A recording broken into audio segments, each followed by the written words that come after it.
NFL Today on CBS is presented by G. There's only one.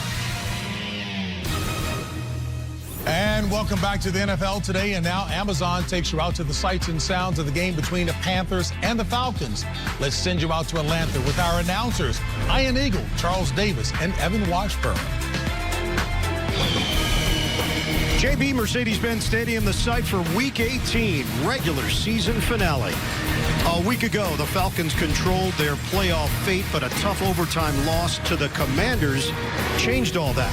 Now, they need a win over the Panthers and a Tampa Bay loss to the Saints to make the postseason for the first time since 2017. And welcome to the broadcast booth, everybody. Ian Eagle, Charles Davis, Evan Washburn down on the sidelines. The Falcons are focused on the task at hand. Get a win, still need some help. And they are leaning on the poise of a rookie quarterback, Michael Penix Jr., in there making his third NFL start. You just heard what you said, right? Yes. The poise of a rookie quarterback. But he's not your normal rookie. 24 years old, 45 starts in college, 2 different schools, and that poise has always been a big part of who he is, and it was on display last week. Playoff atmosphere at Washington, under 5 minutes to go. Look at these throws. Anticipation, touch, accuracy. Does it again on 4th and 11. The pulse doesn't rise. He hits Drake London, and then on 4th and goal, manipulates the linebacker with his eyes and throws a strike to Kyle Pitts for the tying touchdown. They didn't win it, but Michael Penix showed why they picked him in the first round. Penix replaced the veteran Kirk Cousins. He told us nothing has felt too big for him. With more on the Falcons mindset today, downstairs to Evan.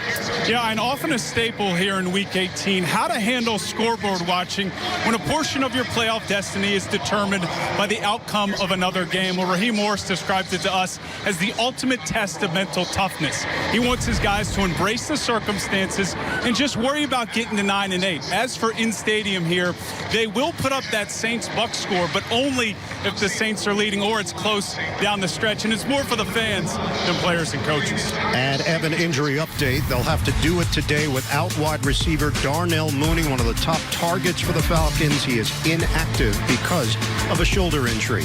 Meanwhile, Carolina trying to play the role of spoiler. They're 4-12, wrapping up year number 1 for head coach Dave Canales. And let's face it, the record, not what anyone wants, but I do like the foundation that Dave Canales is laying down here in Carolina. His former quarterback, Baker Mayfield, called him an optimist bully. And that's what this team is embracing. That's how he's leading, and they look forward to 2025. CD, the road has been particularly rough. Last 5, all losses, averaging only 12 points per game, allowing nearly 35.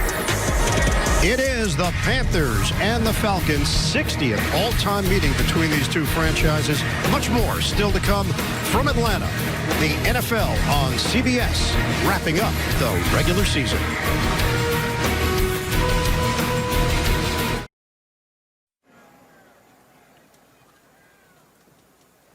Ladies and gentlemen, please remain standing as we honor the life of President Jimmy Carter, a great American, a proud Georgian, and an inspirational humanitarian. Additionally, our hearts are with the wonderful and resilient community of New Orleans following the horrific attack early New Year's Day. At this time, please unite in a moment of silence as we honor the life and legacy of President Carter, while also remembering those impacted by the New Orleans tragedy.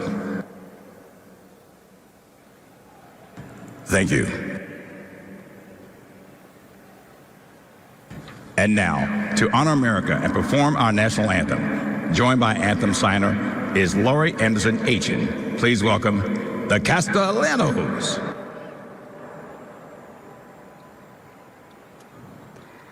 Oh, say, can you see by the dawn's early light what so proudly we hailed at the twilight's last gleaming, whose broad stripes and bright stars through the perilous fight o'er the ramparts we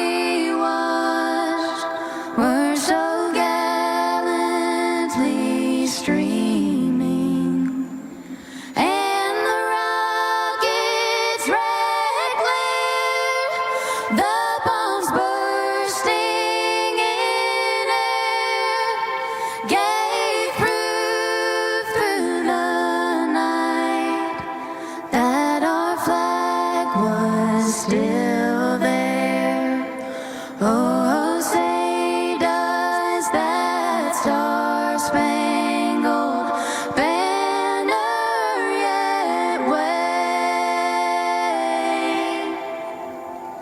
o'er the land of the free and the home of the brave.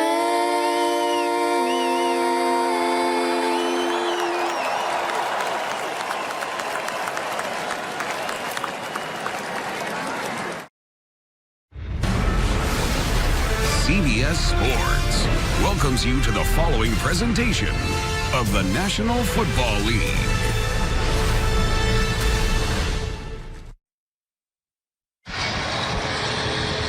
Atlanta looking for its first division title since 2016. They need a win here and then a New Orleans victory over Tampa Bay to claim the NFC South. The Falcons and the Panthers. Atlanta started the season 6-3. They've gone 2-5 since, so a victory here would end them at 9-8. Meanwhile, Carolina is 4-12. That's 12 or more losses in consecutive seasons for the first time in franchise history. Carolina won the toss. They have deferred to the second half, so Eddie Pinheiro will kick it off. Avery Williams, Natrone Brooks, the deep men here for the Falcons. 30-24 loss in overtime at Washington. Panthers missed a 56-yard field goal with, I should say the Falcons missed a 56-yard field goal, which would have given them the win. Instead, they see their playoff fate now in the hands potentially of another team.